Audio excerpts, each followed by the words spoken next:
Olá! A pedidos, hoje vamos falar de uma grande mulher da nossa história. Ela foi uma grande astrofísica, então ela era química e física. Ela nasceu em 1867 em Varsóvia, lá na Polônia. E ela, aos 24 anos, fugiu com a mãe dela para que ela pudesse estudar de forma clandestina dentro das universidades de Paris. E ela tinha um sonho dentro dela de fazer algo a mais do que aquilo que ela foi programada para ser. Dentro de casa, né, com aquela rotina que as pessoas tinham impostas, né, por uma sociedade naquela época. Então ela gostaria de fazer mais do que foi a sua proposta.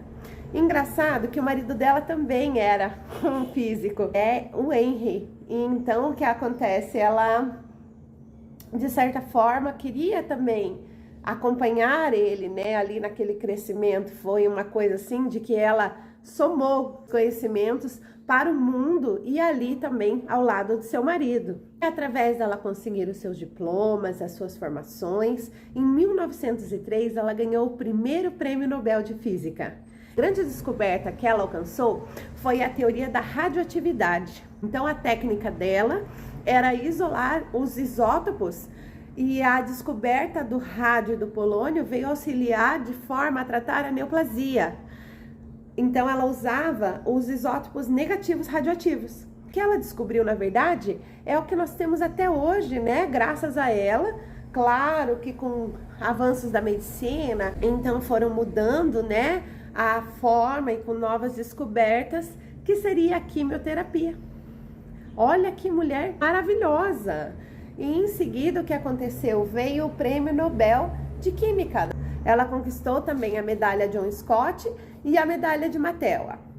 E olha só, tornando-se assim a primeira professora da Universidade de Paris. Falando assim, parece que tudo foi um sonho, né? Mas, veja, ela foi muito à frente do tempo dela, para que conquistasse as coisas meio que fosse na marra. Porque quando ela subia para dar aula, os homens diziam que ela tinha que sair dali, porque ali não era um lugar destinado às mulheres. Então, muito tempo, houve toda uma luta para que ela conseguisse provar a sua teoria, porque ela era mulher. Ela veio com o propósito de Maria Padilha, veio na vibração das Padilhas das Almas. Com certeza ela carregava uma hospedeira, né? Porque imaginem vocês, sem internet, sem computador, que hoje facilita a vida da gente, sem um celular à mão, né? 3 vidrinhos ali, descobrir. Imagina a reação da radioatividade? E realmente ela era muito inteligente. E muitas pessoas se limitam por pensamentos contrários, tão menores do que o que ela passou. Mas intrinsecamente ela sabia para que veio. E ela lutou por isso até o fim. E ela não parou por aí. Ela criou também o raio-x móvel, porque como ela tinha descoberto a reação da radioatividade, então ela trabalhava em hospitais de campanha durante a Primeira Guerra Mundial. Então ela auxiliou muito na Primeira Guerra, porque então provavelmente aquilo deveria ser uma caixa enorme, onde deveria ter um caminhão para transporte, e assim ela ia de hospital em hospital de campanha. E nunca deixou que a dúvida ou a estagnação entrasse à frente do que ela se propôs e veio nessa vida para fazer. Conquistar grandes direitos, o direito da mulher estar numa universidade. Veja, ela ia escondida clandestinamente e tornou-se a primeira professora, né? Então as mulheres tiveram direitos de estar ali, lugares assim que foram renegados muito tempo, lugares onde só eram ocupados por homens. Então, existia a imposição da sociedade, a imposição do catolicismo. Era um tempo onde as ideias não podiam ser expressadas livremente como é hoje. Até esse direito ela conquistou.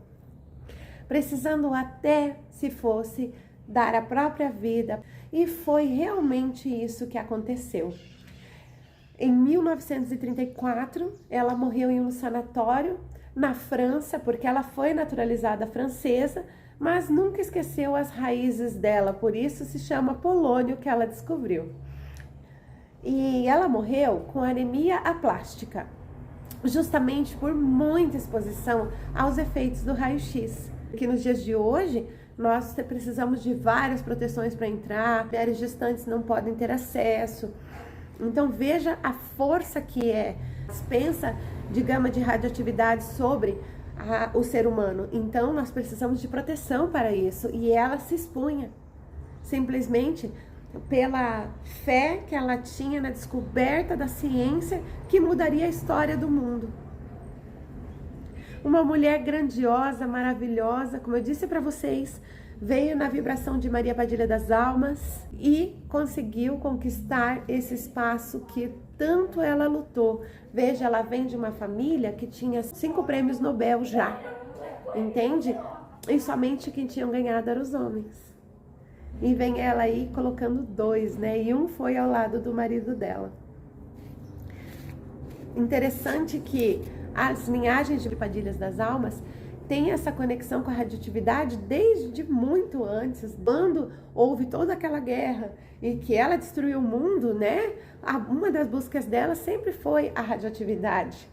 Na verdade, se vocês entenderem que o plutônio, juntado a uma colocação específica de um mineral, ele faria a bomba nuclear mais aterrorizante que a Terra conheceu.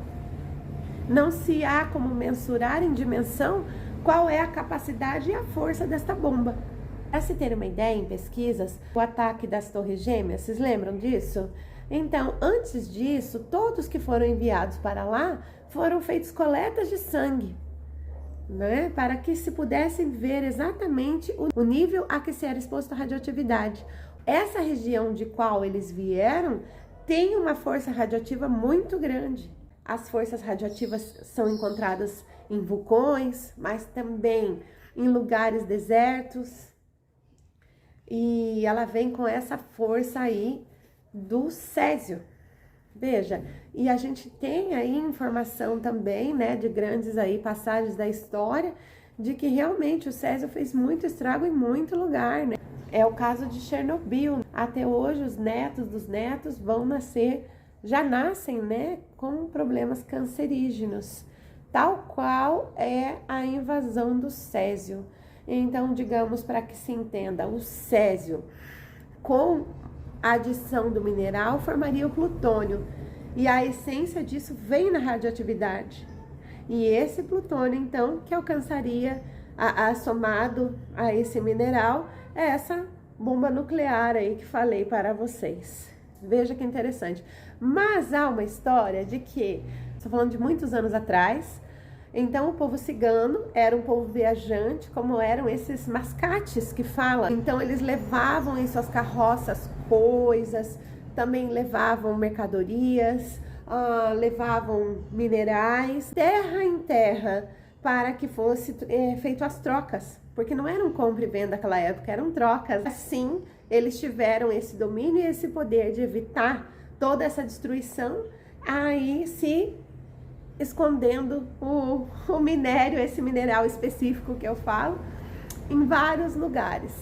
E como os ciganos vêm, né, também nessa linha alienígena, então veja, e também são viajantes de vários espaços e tempos dimensionais no meio astral, então isso foi escondido em vários lugares, em várias dimensões que não tem esse acesso, não de forma humana, né, mas espiritual. E conta-se também, curiosamente, que uma das partes foi colocada um espaço paralelo dimensional, que seria um cabaré. Como as portas dos cabarés, as paredes, enfim, não tem começo, não tem fim, então, em algum lugar desse tão imenso espaço dimensional está um pouquinho disso. E assim funciona todo o processo evolutivo de quando a pessoa consegue entender o propósito de Maria Padilha em sua vida. Padilha veio para empoderar as mulheres, Padilha veio para que nós conseguíssemos simplesmente o direito de ir e vir. Imagine vocês que só isso foi uma grande conquista, porque o voto foi conquistado aqui, agora há poucos anos atrás. Então, para que nós estivéssemos aqui com o direito de ir e vir com liberdade, muitas pessoas foram sacrificadas, muitas pessoas morreram para que a gente conseguisse estar aqui. Falo isso para que vocês pudessem mensurar o tamanho da guerra de Curie. Ela, para que conseguisse ter uma lei reconhecida dentro da química física, ou seja, não se satisfez só com um, mas teve que ser nos dois, né? Assim, até conquistar o prêmio Nobel, é uma caminhada muito grande.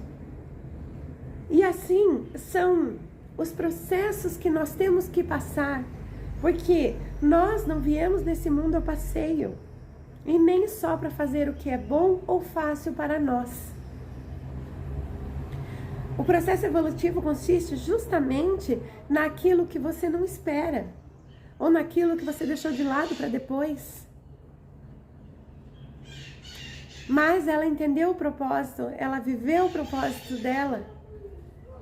Ela teve 2 filhas que com certeza postergaram o legado dela. Tanto que em Paris existe um centro de estudos da medicina e ciência que leva o nome dela, para os avanços da parte de neoplasia principalmente, que são essas grandes descobertas que movimentam o mundo. Eu espero que vocês tenham gostado desse vídeo e até a próxima. Um axé de Casa de Padilha.